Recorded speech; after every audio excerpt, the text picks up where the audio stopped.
jecha namaaf miti hojiin kee gooftaa koo atoo hin tolfanne ilaaltee seenaa koo ni darba hundumtuu guyyaa fedha keetii obseessi eeggadhaa bara koondaatee jecha namaaf miti hojiin kee gooftaa koo atoo hin tolfanne ilaaltee seenaa koo ni darba hundumtuu guyyaa fedha keetii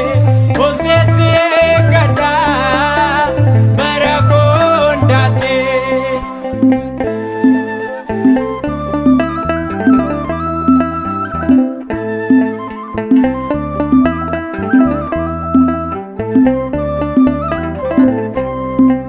Firoonni koo har'a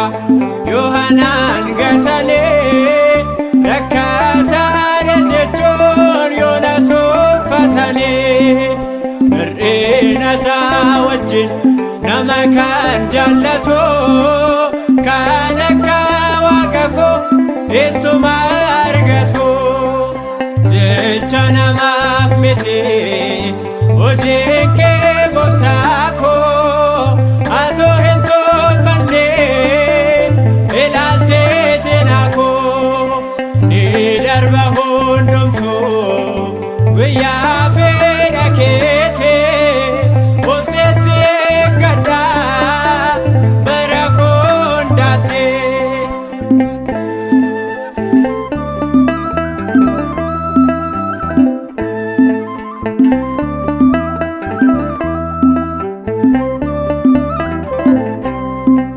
Gaaffii keessa kooti sitti fideen dhufaa dhibbuu koo balleesse boo'ichi koo nafaa gidiraa kulaalee namni yoo abdii kutee hawwaansi amanee sirratteen of gatee jecha namaaf miti hojiin kee gooftaa koo atoo hin tolfanne ilaaltee seenaa koo ni darba hundumtuu guyyaa fedha keetii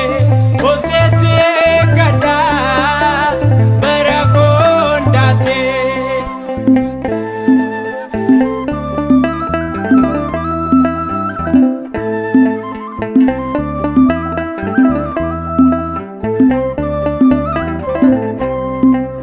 Atiin barbaachistu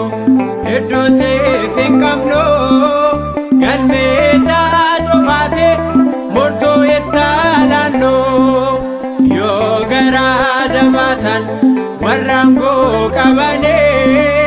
barruusaan dhaga'uun dheebanii jecha namaaf miti hojiin kee gooftaa koo atoo hin tolfanne ilaaltee seenaa koo ni darba hundumtuu guyyaa fedha keetii obseessi eeggadhaa bara koondaatee.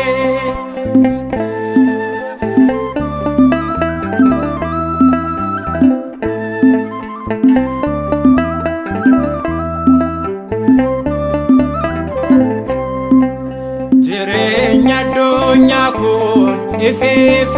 dhabaa gargaarsi namoota amma dhufee dhumaa barruun kee guutuudha yoomillee irratoo mana konaa seenee dhibeen nammoodatu jecha namaaf miti